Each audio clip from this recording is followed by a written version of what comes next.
As the saying goes, be kind, for everyone you meet is fighting a battle you know nothing about. Yeah, it's true. What's something difficult you're going through that people don't often see? I mean, my mind is a storm, and I don't think most people would want to be me. They may think they would want to be me, but they don't know. They don't understand.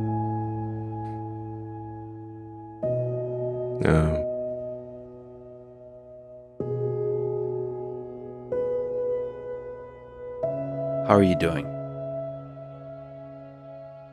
I mean, overall, okay. In the grand scheme of things, I can't complain. Do you get lonely? Sometimes, but my kids and friends keep me company. So not existential. There are many nights I sleep alone. I don't have to, but I do. Walter Isaacson, in his new biography of you, wrote about your difficult childhood. Will you ever find forgiveness in your heart for everything that has happened to you in that period of your life?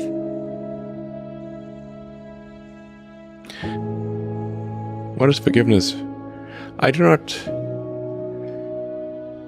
at least I don't think I harbor resentment.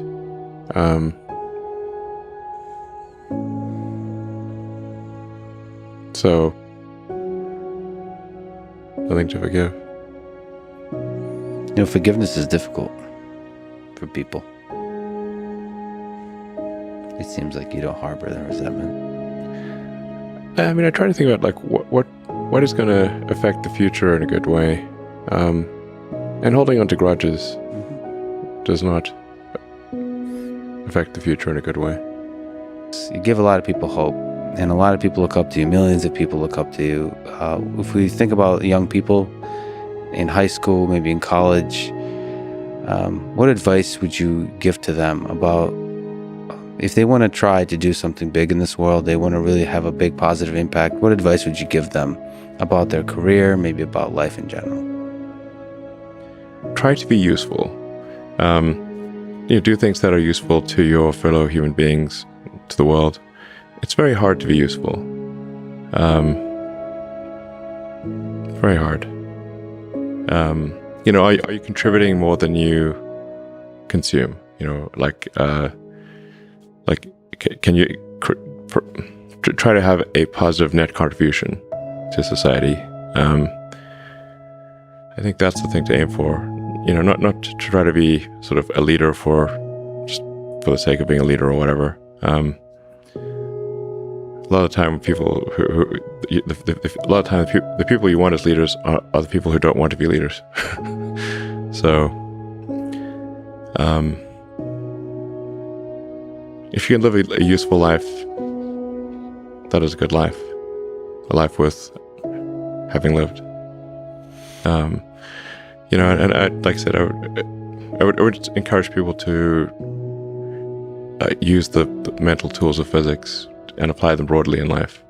They are the best tools. When you think about education and self-education, what do you recommend? So there's the university, there's self-study, there is hands-on, sort of finding a company or a place or a set of people that do the thing you're passionate about and joining them as early as possible.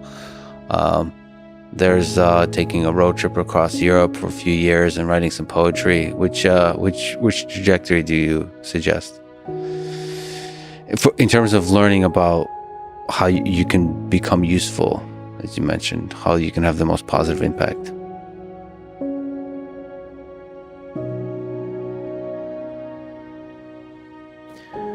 But I'd encourage people to read a lot of books. Just read, basically try to ingest as much information as you can, and try to also just develop a good general knowledge. So you at least have like a rough lay of the land of the knowledge landscape. Try to learn a little bit about a lot of things. Because you might not know what you're really interested in. How would you know what you're really interested in if you at least aren't like doing a peripheral exploration of broadly of the knowledge landscape? talk to people from different walks of life and different industries and professions and skills and occupations. Like, just try learn as much as possible. Man's search for meaning.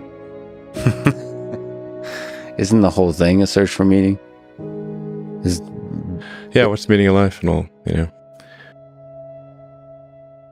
But just generally, like I said, I would encourage people to read broadly in many different subject areas, and then try to find something where there's an overlap of your talents and what you're interested in. So people may be good at something, or they may have skill at a particular thing, but they don't like doing it. Mm-hmm. So you want to try to find a thing where that's a good combination of the things that you're inherently good at, but you also like doing. And reading is a super fast shortcut to figure out where are you both good at it, you like doing it, and it will actually have positive impact. Well, you got to learn about things somehow. So reading a broad range, just really read it. At one point when I was a kid, I read through the encyclopedia, so that was pretty helpful. And there are all sorts of things I didn't even know existed. A lot, so obviously. And it's like as broad as it gets. Encyclopedias were digestible, I think. 40 years ago.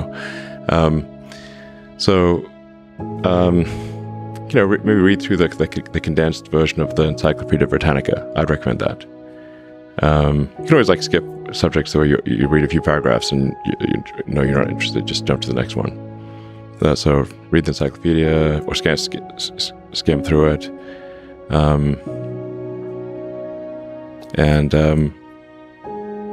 But I put a lot of stock and certainly have a lot of respect for someone who puts in an honest day's work to do useful things. And just generally to have not a zero-sum mindset, or have more of a grow the pie mindset. If you sort of say when I see people perhaps including some very smart people kind of taking an attitude of doing things that seem morally questionable, it's often because they have at a base sort of axiomatic level a zero-sum mindset, and they, without realizing it, they don't realize they have a zero-sum mindset, or at least they don't realize it consciously. And so if you have a zero-sum mindset, then the only way to get ahead is by taking things from others. If the pie is fixed, then the only way to have more pie is to take someone else's pie. But this is false. Obviously the pie has grown dramatically over time, the economic pie. So in reality, you can have to overuse this analogy, you can have there's a lot of pie. Yeah, pie is not fixed. Yes. So you really want to make sure you're not operating without realizing it from a zero-sum mindset, where the only way to get ahead is to take things from others. Then that's going to result in you trying to take things from others, which is not good. It's much better to work on adding to the economic pie. Maybe, creating, like I said, creating more than you consume, doing more than you, So that's a big deal.